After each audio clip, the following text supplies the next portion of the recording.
Gracias al Museo del Prado por esta invitación. Yo voy a hablar, esta conferencia la voy a presentar en castellano, espero que me perdonáis mi acento flamenco. Es un honor poder hablar en esta institución tan prestigiosa de uno de los temas que me apasiona desde hace varios años y sobre el que dediqué, como lo comentó ya José Juan, mi tesis doctoral que defendí en la Universidad Católica de Lovaina en el año 2009, sobre el tema de la relación que hay entre Rogier van der Weyden y la escultura de su época. Mi libro está dedicado especialmente sobre escultura en piedra en Bruselas porque es menos investigada, menos conocida, pero en esta conferencia pues, hablaré tanto de la escultura en piedra como la de madera, como de unos documentos de archivo que hablan de su actividad como diseñador o como pintor implicado en proyectos de escultura, como de varios dibujos. Ahora, el estudio de la relación entre van der Weyden y la escultura no es un tema nuevo, para nada. En cada estudio, o cada monografía, o casi cada exposición dedicada al pintor de Bruselas, es un tema tratado. Y eso evidentemente se entiende porque de su obra pictórica, hay ilusiones de un retablo, hay referencias a un nicho, como vemos aquí en la Virgen Durán, hay también alusiones directas al arte de la escultura en piedra, como es el caso de estas grisallas en Bonn, y hay alusiones a iconografías típicamente esculpidas, como es aquí el caso del Calvario de Schoot, que se refiere iconográficamente y estilísticamente a un fenómeno bastante conocido en los Países Bajos meridionales, que es el de la cruz triunfal con Cristo flanqueado por la Virgen y San Juan en escultura.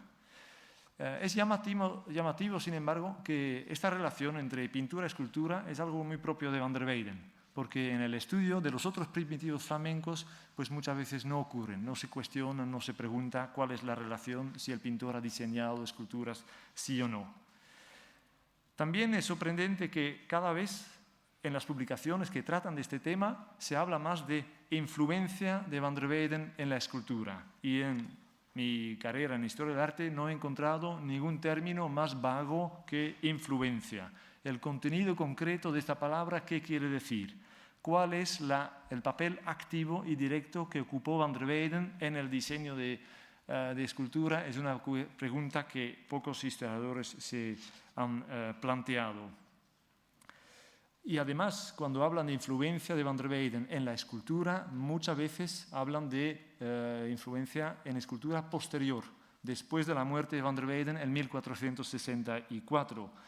Y esa perspectiva, pues en realidad es una perspectiva muy típica de especialistas que se concentran solo en su pintura y que no toman suficientemente en cuenta que también ha habido un impacto directo de la obra de van der Weyden con artistas contemporáneos y que también puede haber una influencia en el otro sentido, es decir, de la escultura a la obra de van der Weyden.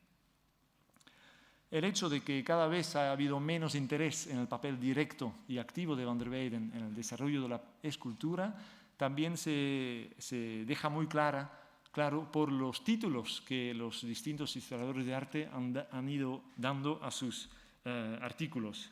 Y yo me refiero, por ejemplo, en 1901, el historiador Maeterlinck, un belga, escribió un artículo Van der Weyden, sculpteur, Rogier van der Weyden, escultor, como si el pintor mismo hubiera utilizado el martillo y el cincel.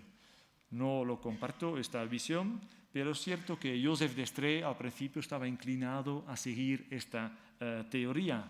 Pero poco a poco en la literatura se va alejando de esta idea y se habla más de influencia, de reminiscencias y también de la palabra rogieresca para llegar a un término que se utiliza casi para muchas esculturas de la Pasión de Cristo de finales del siglo XV a la que aplican el término rogieresco sin verdaderamente darse cuenta a qué se refiere. Y llega a ser un término bastante vago. Entonces era hora para estudiar el papel directo que ocupó van der Weyden en todo este fenómeno. Hay varios documentos de archivo y a diferencia de muchos otros pintores flamencos, varios documentos de archivo que demuestran que Van der Weyden tuvo un papel activo y sobre todo su taller también en distintos proyectos de escultura, tanto en madera como en piedra. Y eso, y es llamativo destacarlo, durante toda su carrera. Entonces, tanto en su actividad en Tournai, donde entró en el taller de Robert Campin y con el que se hizo socio una temporada, pero también una vez instalado en Bruselas y nombrado como pintor oficial de la ciudad de Bruselas, siguió con esta actividad de estar implicado en proyectos para policromar o para dorar retablos o para añadir a los retablos puertas pintadas. Entonces, no es que se consideraba en esta época como un trabajo menor que ha ido abandonando a lo largo de su vida, todo lo contrario. Vamos pasando por estas referencias de archivo. No voy a entrar en detalle en cada uno, pero simplemente quiero demostrar la cantidad que hay para darnos cuenta que esta actividad era una actividad bastante importante en la carrera del pintor. Para la iglesia Santa Margarita en Tournai, pues ha habido mucha obra en los años 1432 hasta 1435. Realizó las puertas laterales de un retablo dedicado a San Fiacro. También realizó la nueva policromía de esculturas de San Verónica y San Gisleno, y pone nueva policromía, entonces eso implica que era una forma de mantener o de conservar las obras de arte, las esculturas. Realizó también policromía de una estatua de Santa Úrsula y realizó el dorado de 2 tabernáculos dedicados a la Virgen y una a Santa Margarita, que era la patrona de la iglesia, a la que también añadió las puertas que cerraban alrededor de la escultura con escenas de la vida de estos santos. Llamativo es aquí que el nombre del escultor encargado de estos últimos esculturas está mencionado, se conoce bajo el nombre de Johann Mailleux, y era al mismo tiempo escultor como sacristán de la iglesia, entonces podría haber tenido un papel en el encargo de este tipo de obra a Van der Weyden. Llamativo también en esos documentos es que ya en esta época no trabajaba solo Van der Weyden, sino que ya podía contar con la ayuda de lo que llaman en los documentos de compagnons peintres. Entonces eran compañeros pintores que le ayudaban en esta tarea. En Tournai también trabajó, pero eso en realidad es muy poca cosa, para la iglesia Saint-Quentin y para un epitafio de Jean de Bury. Hizo el dorado del año 1436, cuando se añadió esta fecha al epitafio en el año del fallecimiento de Jean de Bury. Entonces el epitafio mismo es de una época anterior, pero cuando murió añadieron la fecha de muerte y Van der Weyden lo policromó. Otro dato pequeño también es una policromía de un escudo en el año 1437 para la misma iglesia. Estas últimas fechas para la iglesia Saint-Quentin son muy importantes porque demuestran que la actividad en Tournai continuaba a pesar de ser ya nombrado pintor de la ciudad oficial en Bruselas y haberse instalado en Bruselas, haberse casado con una mujer bruselense. Mantenía como si fuera una filial, o a lo mejor a través de su primo Louis-le-Duc o algún otro asistente, pero mantenía activo un taller en Tournai, y puede ser que él mismo llevaba o dirigía los 2 talleres a la vez. De eso la documentación no nos habla explícitamente, entonces queda hipotético. Pero es interesante darnos cuenta de esta actividad en ambas ciudades. De estas obras pues no se conserva nada más hoy en día, menos el relieve, el epitafio de Jean de Bury, que ha sufrido mucho durante la época iconoclasta, y del que pues aquí se ve el año 1436, que en algún momento ha sido dorado por Van der Weyden, pero hoy en día ya no se aprecia nada más de esto. Si pasamos a Bruselas, ahí nos damos cuenta que su actividad como para policromía y para dorar retablos continúa, e incluso llega a unos niveles más monumentales de proyectos. Y un descubrimiento bastante reciente ha sido su implicación en el diseño de la casa que se llama de Tennepot, y es una de las casas de los gremios de Bruselas, y los que han estado en la Plaza Mayor en Bruselas saben que hay principalmente el ayuntamiento delante y alrededor hay distintas casas de los distintos gremios. Pues de Tennepot era la casa del gremio de los carpinteros, y si estás delante del ayuntamiento es una de las casas a tu izquierda. Sabemos que Van der Weyden estaba implicado en el diseño, pero no sabemos exactamente en qué parte, si era parte de la fachada, si era la escultura arquitectónica, no se especifica en el documento.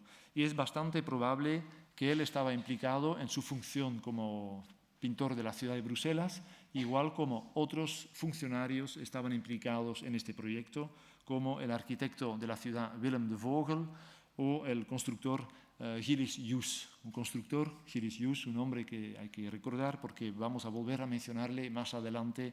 Era un constructor que también era arquitecto, tenía en su propiedad una cantera de piedra fuera de Bruselas, y era un señor con el que Van der Weyden tenía una muy buena relación. Otro encargo es uno de 1441, para la colegiata de Nivelles, de Santa Gertrudis, para el que Van der Weyden policromó una imagen de una procesión. Era un dragón que llevaban a su taller en Bruselas para que Van der Weyden lo podía policromar. Y eso es muy, muy interesante también este dato, que él seguía esta actividad, lo llevaba a cabo en su taller, que a lo mejor no ha sido el caso para esculturas en piedras, para que él se tenía que mover. Una tercera mención de una actividad de Van der Weyden en relación con la escultura se sitúa en Herne, donde había una cartuja, y en esta cartuja también había entrado su hijo Cornelis como cartujo. Y ahí en realidad había un proyecto de Gillis Jus junto con Van der Weyden en la realización y la decoración de una capilla dedicada a Santa Catalina. Gillis Jus donó todas las piedras para la construcción, donó también un altar en piedra y también una escultura que luego ha sido policromada por Van der Weyden, una escultura de Santa Catalina. Van der Weyden no solo policromó esta estatua, sino también hizo una donación de una tabla de Santa Catalina, posiblemente un retablo. Una última referencia de Van der Weyden se encuentra en los años 1456-57 en la ciudad de 's-Hertogenbosch, en Brabante, donde él, para la cofradía, una muy prestigiosa cofradía de Nuestra Señora, realiza un diseño de Nuestra Señora. No sabemos si este diseño realizó en función de una vidriera, de un tapiz o de una escultura, pero por haber enviado un diseño se supone que ha sido destinado para realizar una obra ahí in situ. Durante los años 50, en esta ciudad de Den Bosch, en la iglesia de San Juan, sabemos que ha habido muchas obras en la capilla y en el altar dedicada a Nuestra Señora, una capilla y altar que pertenecían a esta cofradía, y es posible que en la decoración de esta capilla servía este diseño de Van der Weyden. Lamentablemente, todo este interior se ha perdido por un incendio de la iglesia en 1463. En Bruselas, evidentemente, también ha habido muchos encargos del duque Felipe el Bueno, y eso sobre todo después de 1441, que es el año en el que muere el pintor de corte oficial de la corte de Borgoña, Jan van Eyck. Un primer encargo era destinado al monasterio franciscano. En realidad era un relieve, un epitafio de Marie d'Evreux. Ella era una duquesa de Brabante en el siglo XIV, entonces mucho antes, junto con su hija María de Brabante. Y de este relieve sabemos que la escultura la llevó a cabo un escultor de bruselense llamado Jan van Evere. Van der Weyden se ocupó de la policromía de este epitafio y añadió también los escudos de las dos duquesas del siglo XIV de Brabante y también el de Felipe el Bueno en las dos puertas que podían cerrar el relieve.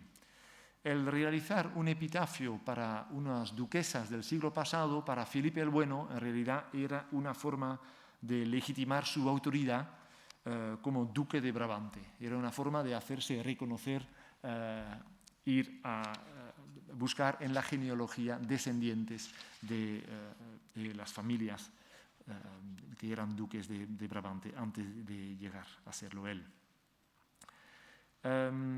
Paso ahora en la imagen a la tercera referencia, que era para la iglesia de Carmelitas.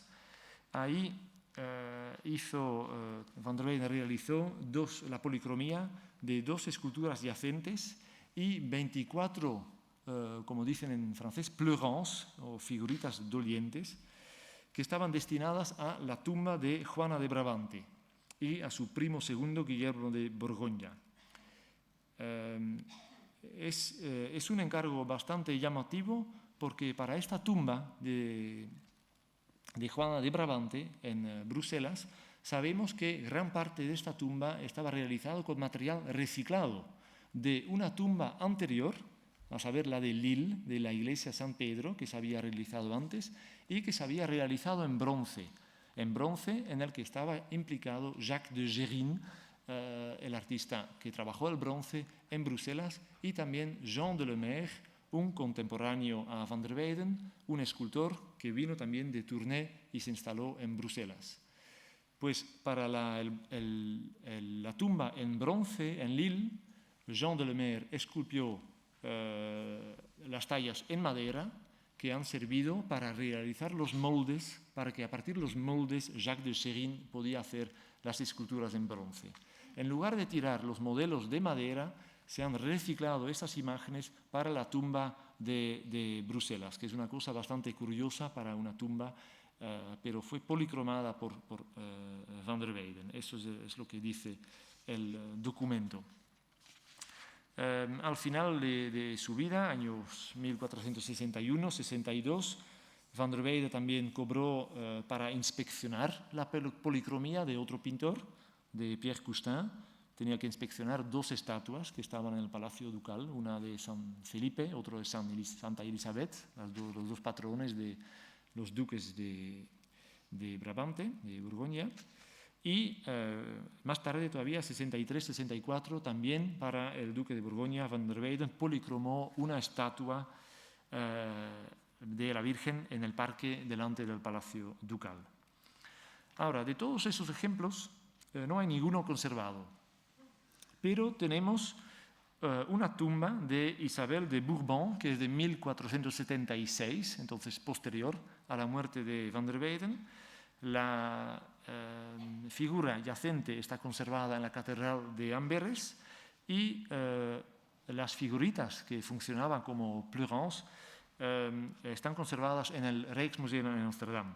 También son del año 1476. Y gracias a grabados conservados de las tumbas de Lille y Bruselas, sabemos que estas son copias casi literales, en algunos casos, de las esculturas realizadas por el equipo Jean de Lemaire, Jacques de Gérin y Rogier van der Weyden. Y algunas comparaciones con la obra pictórica de Van der Weyden, como aquí la Santa Catalina de Viena, pues hace suponer que Van der Weyden no solo estaba implicado como en la policromía de esas figuras para las 2 tumbas de Lille y Bruselas, sino también en el diseño de ellas. También se conservan algunos dibujos que hacen claro que es un proceso, una tumba así, en la que hay muchas fases de preparación y posiblemente Van der Weyden ha estado implicado en el diseño de estas figuras. Este dibujo ya no se conserva, se perdió en un incendio. Ese es un dibujo conservado en Rotterdam que ha estado expuesta en Lovaina al lado de las esculturas y en la que hemos podido hacer las comparaciones estilísticas y iconográficas. Y con esto, pues, este dibujo entramos en el campo, un campo muy difícil de atribuciones de dibujos. Este dibujo en concreto, mucho tiempo se ha pensado que era de Van der Weyden, hoy en día ya se considera como una copia de un dibujo perdido de Van der Weyden. Hay que tener en cuenta que los dibujos en los talleres han sido utilizados y reutilizados y a base de ese uso pues fueran copiados a menudo. Entonces, dibujos originales de Van der Weyden se conservan muy pocos. En la literatura solo se considera un dibujo como auténtico de la mano de Van der Weyden, y este es un dibujo hecho a Silver Point, perdóname que no encuentro la palabra en castellano, y está conservada en el British Museum. Es el único atribuido a Van der Weyden, pero aparte de este hay un grupo de unos 20 a 30 dibujos que en la literatura se conoce desde hace muchos años y durante muchos años ha sido atribuido a un pintor llamado Franke van der Stockt, un pintor que era activo en los años 1444 hasta 1495. Su vida está bastante bien documentada, sabemos mucho de él, pero no conocemos ninguna obra, no hay ninguna obra conservada de la que se puede relacionar el documento y la atribución a esta obra. Y por lo tanto, en el año 2009, a la ocasión de la exposición en Lovaina sobre el pintor Van der Weyden, hemos propuesto desatribuir estos dibujos del grupo Van der Stockt y volver a llamarle o bien colaborador de Van der Weyden o bien, como hoy en día se suele considerar por algunos investigadores, maestro de la redención del Prado. Un nombre que ha vuelto a utilizarse en la exposición en Bruselas sobre la herencia de Van der Weyden y una atribución que hoy en día se ha vuelto a recuperar aquí en la atribución de la obra clave de este maestro, la redención del Museo del Prado, que ha dado su nombre. Independientemente del nombre al que damos a este artista, este grupo de dibujos parece ser un grupo bastante coherente. Y yo he propuesto en mi tesis pues, de ver su procedencia de esos dibujos del taller de Van der Weyden, no atribuyéndolo a uno en la misma mano, pero sí procedente del taller de Van der Weyden por distintos motivos. Varios de esos dibujos se pueden datar en los años 40. En varios de los dibujos también se reconoce una herencia del maestro de Flemal o de Robert Campin, el maestro de Van der Weyden.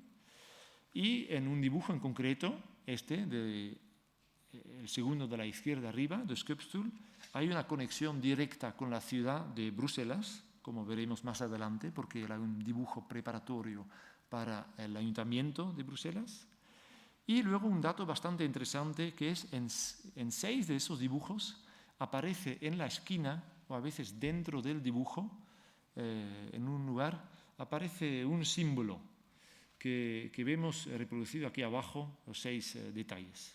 Son 6 veces más o menos lo mismo.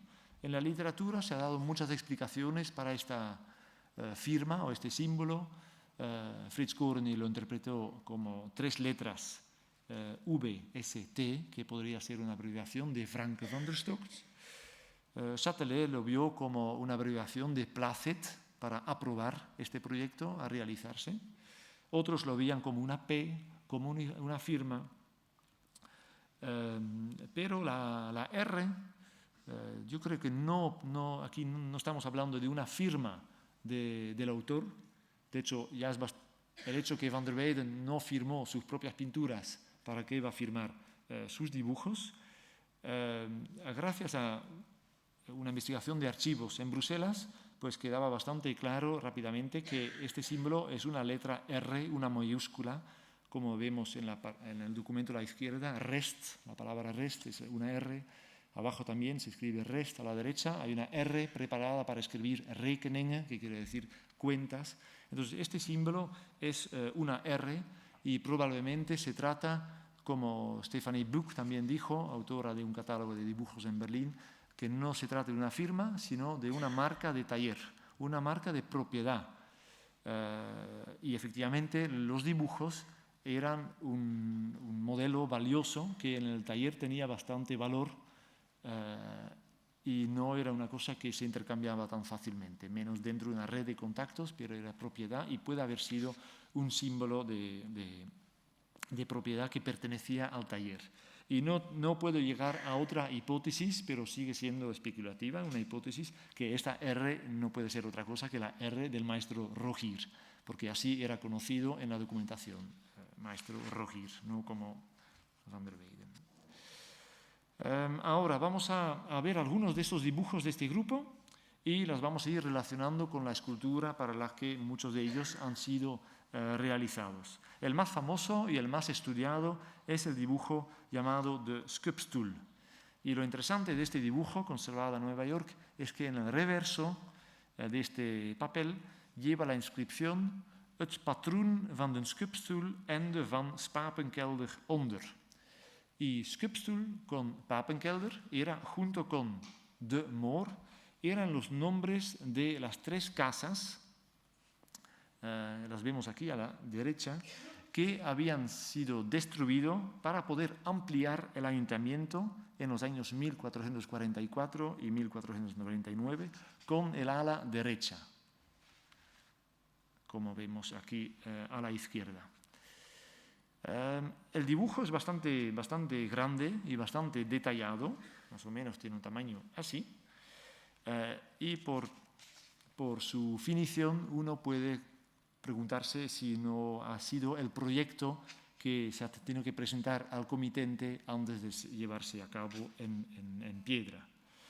Ahora, el capitel original, entonces aquí en la diapositiva anterior vemos, esos son los 3 capiteles, pero solo de este se conserva el dibujo preparatorio.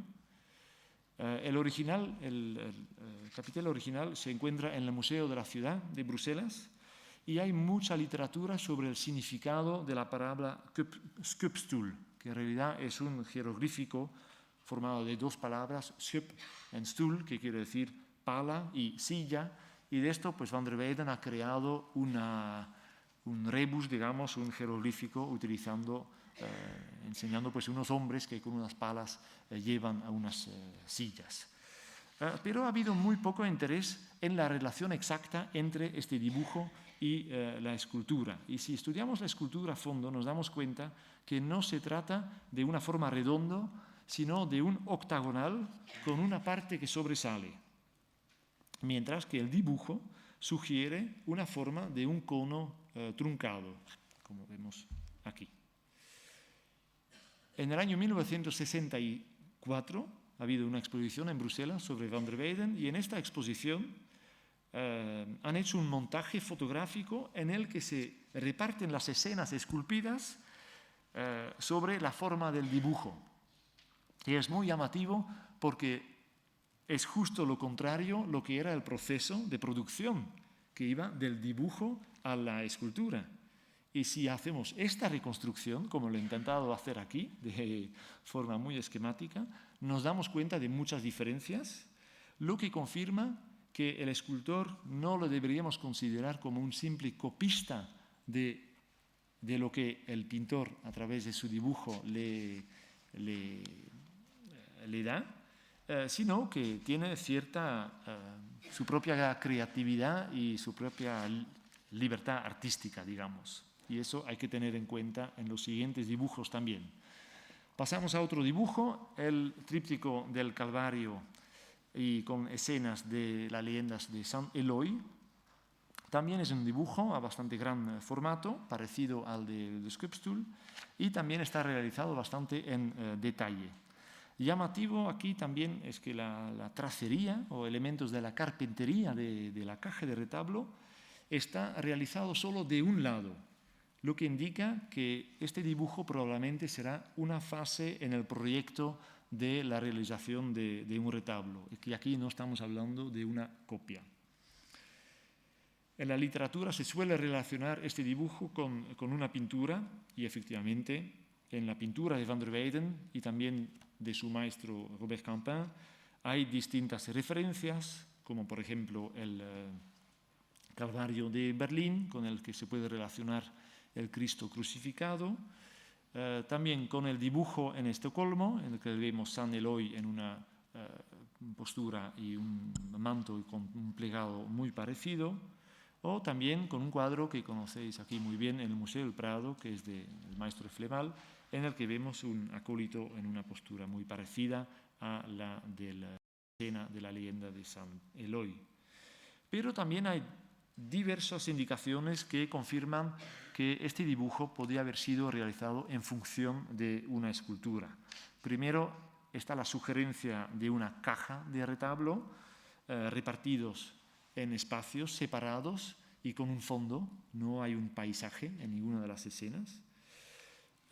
Los efectos de luz y de sombra en este dibujo en realidad no corresponden a las ventanas que están representadas en el dibujo, que sería una cosa típica para la pintura, pero aquí no es el caso, entonces podría ser para una escultura. Y también el hecho de que la combinación de un calvario en medio, junto con escenas de la leyenda de un santo, de otro santo, es muy poco habitual en la pintura de los Países Bajos meridionales.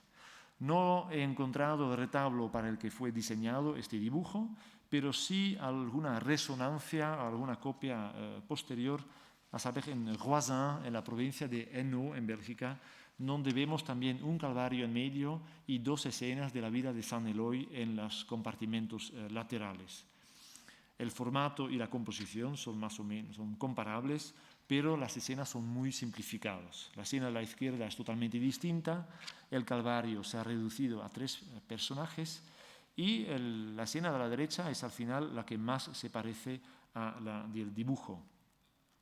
Si este dibujo se sitúa en los años 450-60, como se suele datar en la literatura, eso quiere decir que el dibujo entonces será probablemente anterior.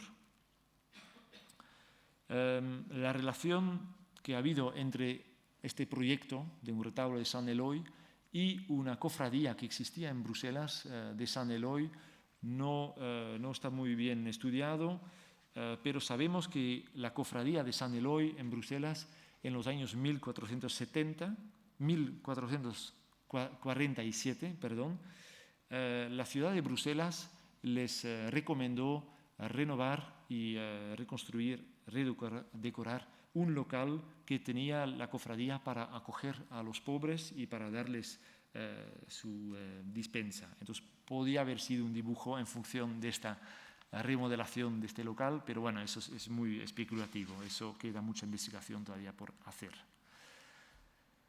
Pasamos a otro dibujo que también es muy conocido en la literatura, es la Lamentación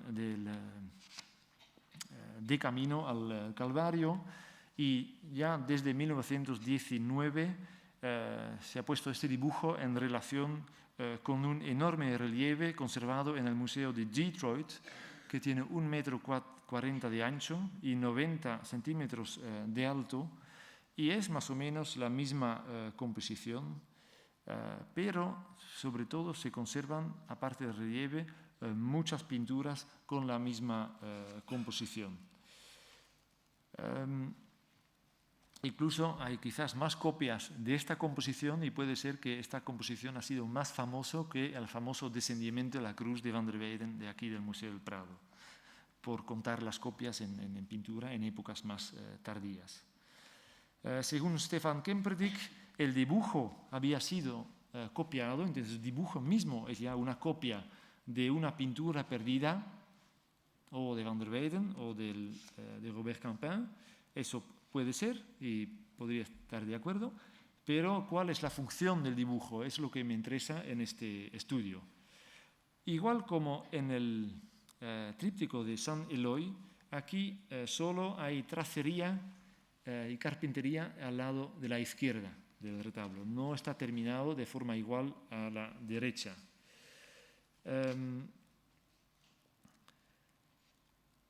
No parece ser diseñada para ninguna de las pinturas conservadas posteriores. Y luego hay bastantes diferencias entre el dibujo y las obras conservadas en pintura, como aquí vemos en el cinturón y en el borde de este manto de Nicodemo. Y es justo en estos detalles pues, que sí vemos alguna similitud con el relieve conservado en Detroit. Por lo tanto, llego a la hipótesis de que este dibujo podría haber sido realizado en función de este relieve. Llegamos a otros dibujos, que son 4 padres de la iglesia, y es un muy buen ejemplo de darnos cuenta del uso y de reuso de dibujos en un taller. En 1965, los dibujos, o un dibujo en particular, ha sido relacionado por Winkler con un relieve que ahora está en Múnich, en la colección Bollert. Pero este relieve fue interpretado como una misericordia. Winkler lo interpretó como del siglo XVI, muy posterior entonces, y sobre todo insistió en algunas diferencias y por lo tanto consideró el relieve como una obra muy posterior al dibujo.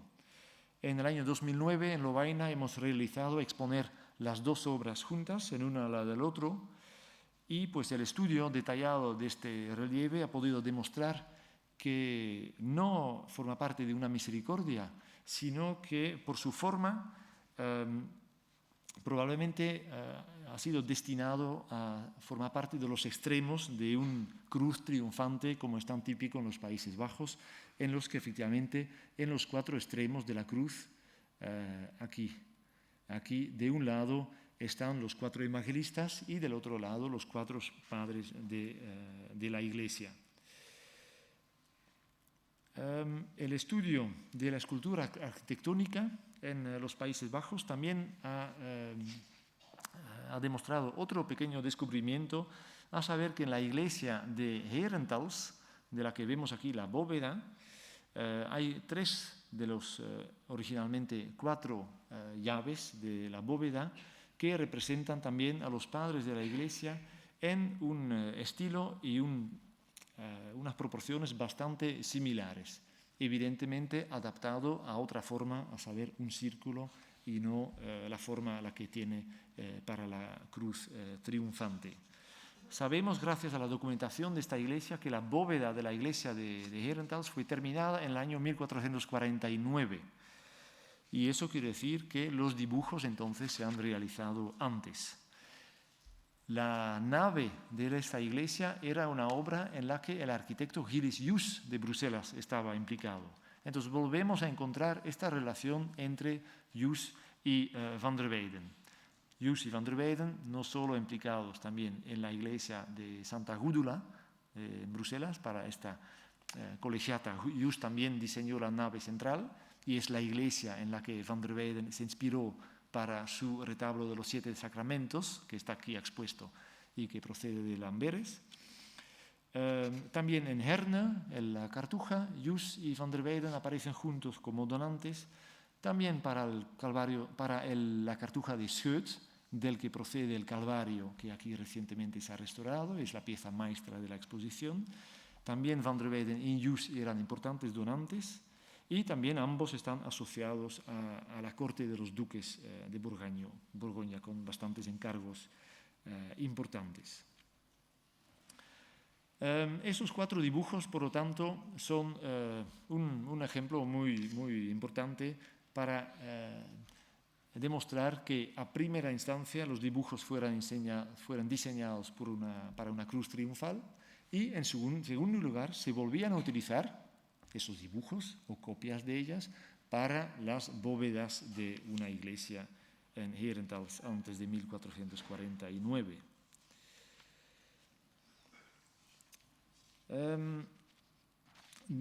Dentro de este grupo de dibujos, esos 20 o 30 que he enseñado al principio de la conferencia, hay muchos más dibujos que podían haber sido diseñados para esculturas, pero de la que no conservamos en ninguna escultura que se puede relacionar con ellas.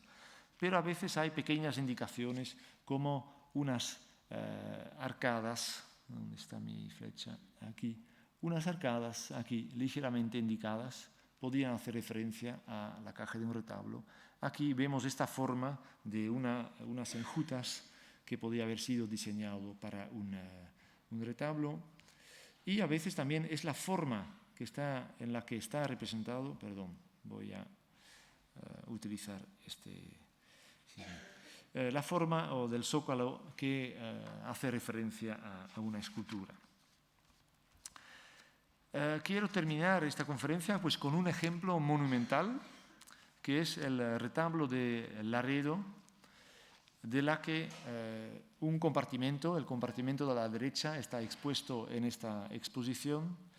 Es un retablo que a principios del XVIII se ha redecorado en un altar barroco, pero las tres...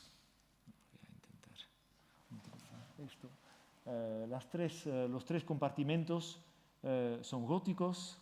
La coronación arriba, o la Virgen recibido por Cristo, también es gótica. Y aquí 8 de los originalmente 12 apóstoles también son originales góticos. He tenido la suerte de haber formado parte de un comité interdisciplinar que me permitió estudiar el retablo de cerca y discutir con los especialistas distintos temas de la técnica y de la iconografía de este retablo. Y agradezco mucho a Laura Ceballos y a Bárbara Asbach de haberme recibido junto con mi compañera Ingrid Schelen durante esos días tan intensivos y tan interesantes en Laredo. Aquí me voy a concentrar en este retablo en la relación que existen con varios dibujos de este grupo del taller de Van der Weyden. Hay un dibujo, esto es antes de la restauración y eso es después, ha sido un trabajo maravilloso. Existe un dibujo en particular que está conservado en el Museo del Louvre y que refleja claramente para mí una fase en el proceso de preparación de estas dos ángeles que originalmente también llevaban una corona y de la que originalmente también este ala es un ala que procede del ángel de la Anunciación, pero de una restauración anterior, en los años 80, desgraciadamente se han equivocado. Entonces ya no corresponde, pero en su origen podría haber sido una composición muy parecida a la del dibujo del Louvre. Vemos en este dibujo que las caras y el pelo están realizados de forma bastante esquemática, pero que la estructura del plegado y de dónde salen los pies y las alas están diseñados de una forma mucho más detallada, una estructura que el escultor ha seguido bastante fiel en la realización de estas tallas magníficas. Otro dibujo que no refleja directamente una fase de preparación, pero estilísticamente está muy relacionado. Es un dibujo conservado en San Petersburgo.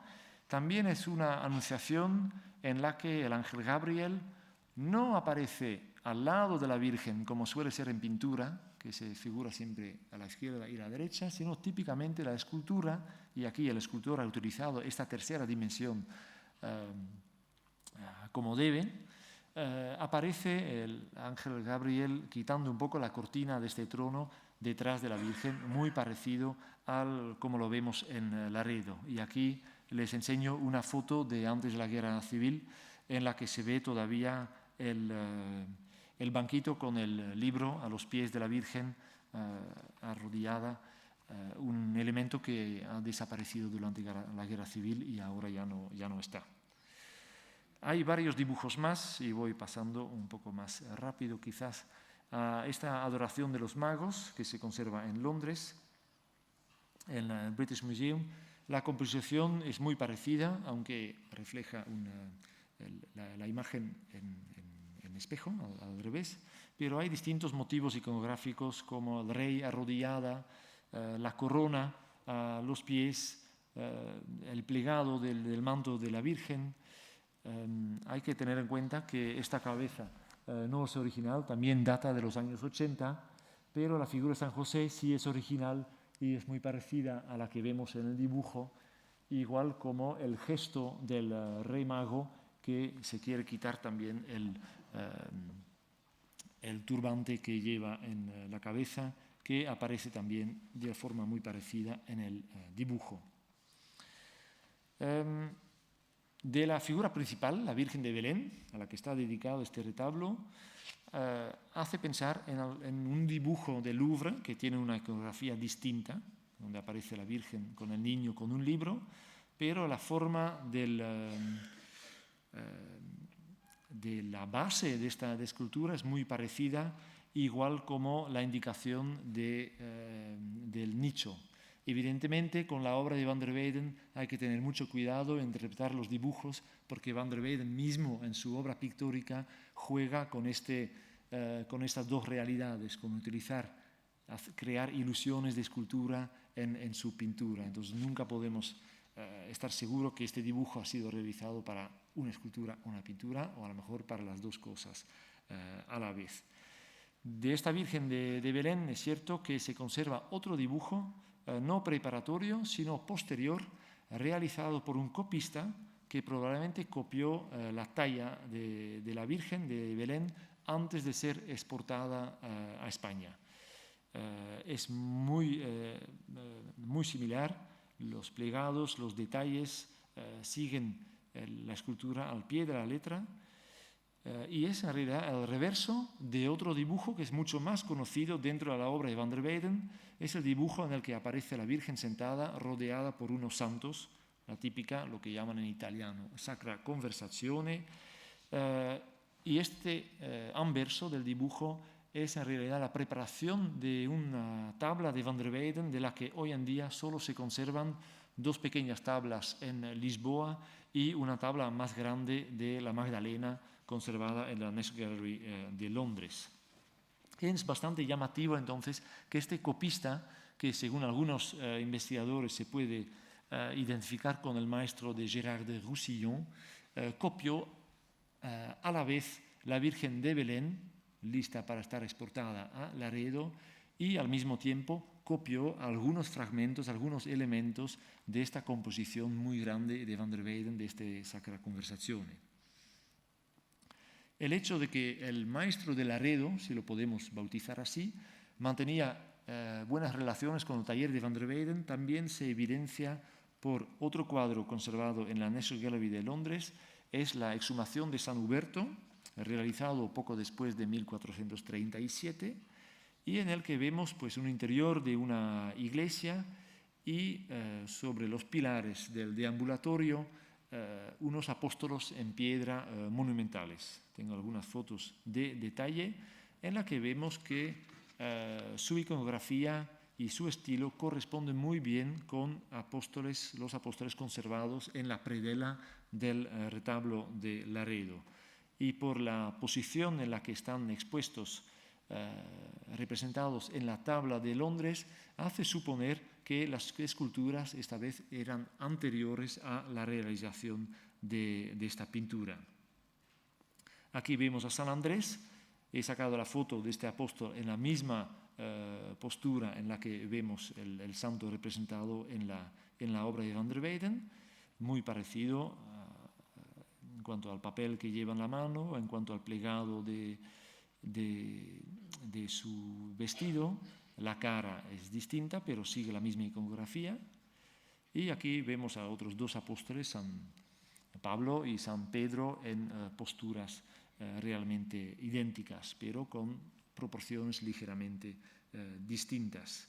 Y en realidad con esta obra, pues para mí, dentro de todo este tema de atribuciones, se cierra un círculo. Hemos empezado con los dos ángeles que coronan a la Virgen, un dibujo conservado en el Louvre, preparatorio para los ángeles de Laredo, unos apóstoles en Laredo que se puede relacionar con la exhumación de San Huberto conservado en Londres, y un cuadro de Van der Weyden, o del taller de Van der Weyden, perdón, en Londres, en el que los especialistas ven la misma mano que el autor que realizó el dibujo de The Sculpture, realizado muy probablemente por el taller de Van der Weyden para el Ayuntamiento de Bruselas.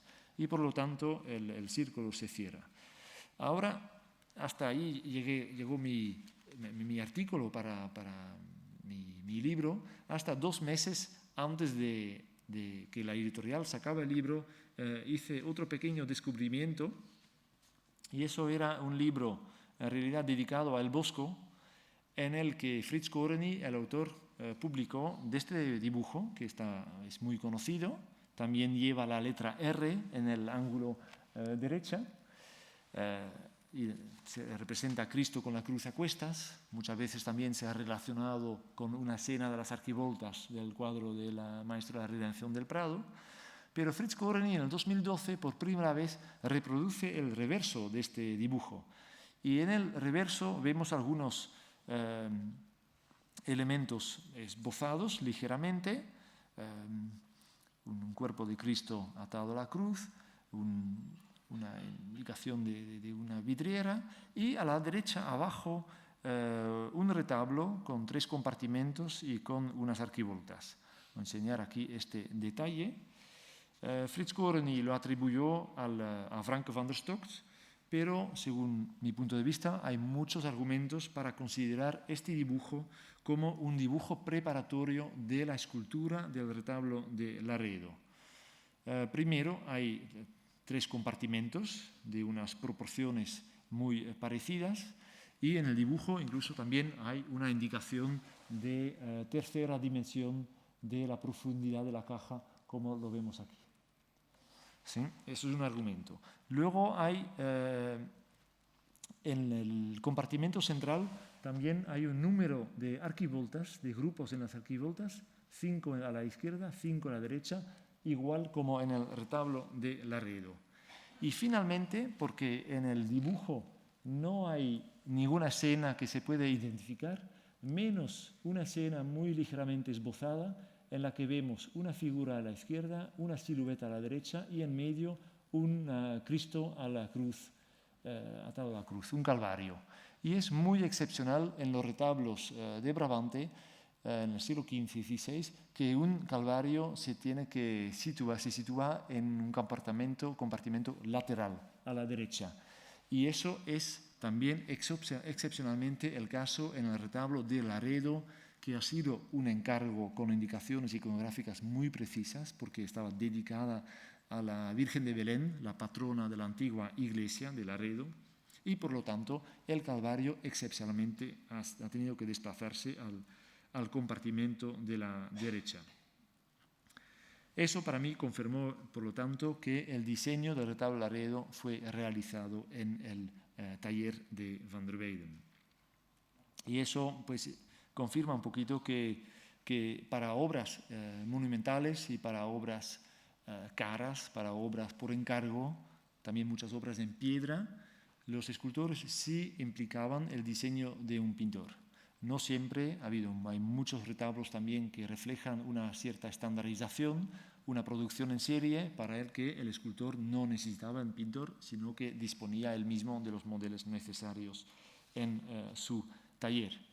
Ahora, ¿cómo era esta colaboración entre pintores y escultores? ¿Quién subcontrató a quién? En el caso de Laredo no lo sabemos. Y en la literatura sobre la relación entre pintores y escultores, muchas veces se hace referencia a la paragone y a la competencia que había entre escultura y pintura. Y algunos que siguen así esta perspectiva de ver una competencia entre ambas artes, ambos medios de arte, ven incluso el descendimiento de la cruz de Van der Weyden como reflejando la supremacía de la pintura sobre la escultura. A primera vista es un retablo, una caja de retablo dorado con esculturas policromadas. Pero a segunda vista no es tan simple. La caja parece ser demasiado pequeña para las figuras que están ahí dentro. Si uno se pone de pie, se chocará con este techo. No hay en este retablo un paisaje, no hay Gólgota, no está representado, es lo que el espectador espera, y que era uno de los descubrimientos de los países, de los primitivos flamencos, esos paisajes lejanos, porque aquí no se ve así. Por otro lado, los personajes no son esculturas policromadas, son figuras vivas que tienen lágrimas, que se ven las venas, se ve la sangre, y por lo tanto es un juego un poco absurdo. Si te fijas en los personajes, esperas un paisaje, y si te fijas en la caja del retablo, uno espera unas esculturas. Pues es un juego que Van der Weyden realiza no solo en esta obra, sino en muchas de esas obras. Y sobre este tema he tenido muchas discusiones con un especialista de la escultura medieval en Europa, se llama Robert Didier, es un máximo experto en este campo, y él, defendiendo así la perspectiva del escultor, dijo incluso que esta pintura, vista con las gafas del escultor, se puede considerar como una declaración de guerra. Y según él, el retablo de Laredo es la respuesta, es el escultor que afirma, que confirma, nosotros somos los maestros de la tercera dimensión, y todo lo que hacen los pintores son ilusiones, son trampas. Y por eso, en este retablo de Laredo, el escultor utiliza esta tercera dimensión a fondo, no solo en la Anunciación, como ya he dicho, en la que aparece el ángel detrás de la Virgen, sino también en el Calvario, que está aquí expuesto ahora en la exposición, en la que San Juan se aparece de verdad detrás de la cruz, y la Virgen aparece en primer plano, ocupando con su manto pues todo este primer plano delante del Calvario. Es una composición bastante innovadora. Yo no comparto esta visión de Robert Didier de considerarlo como una declaración de guerra y ver ahí una competencia, porque se basa demasiado, yo creo, en una estricta división de las artes, y eso en el siglo XV no era así. Las artes estaban mucho más interrelacionadas como a veces hoy en día suponemos. Claro que había una competencia sana y un desarrollo para llegar a una perfección técnica, y los primitivos flamencos han llegado a un nivel muy, muy alto, pero no ha habido nunca en los Países Bajos unas discusiones teóricas sobre supremacía de un medio de arte sobre otro, tal como sí ocurría en Italia. Si había una pelea entre escultores y pintores, es sobre todo a nivel económico, y era una cuestión de dinero, y eso sí consta también en los archivos que en los años 50 tanto los escultores como los pintores querían dominar el mercado, y sobre todo el mercado libre, que era muy interesante, y poco a poco entonces los pintores van cogiendo más privilegios en relación con los encargos y peticiones, pero ese es otro tema. Ambos medios, escultura y pintura, han llegado en el siglo XV, yo creo, a la máxima de sus posibilidades, y el retablo de Laredo para mí es un muy buen ejemplo para darnos cuenta del alto nivel al que se puede llegar con esta intensa colaboración. Y este diálogo entre pintura y escultura hoy en día se aprecia en muy pocos museos, porque la mayoría de los museos dividen las pinturas en un museo y las artes decorativas en otra. Pues os invito en los últimos 4 días que queda para apreciar esta exposición, en la que sí hay un diálogo, y observar, escuchar este diálogo que hay entre tapicería, dibujo, pintura y escultura. Muchas gracias por su atención.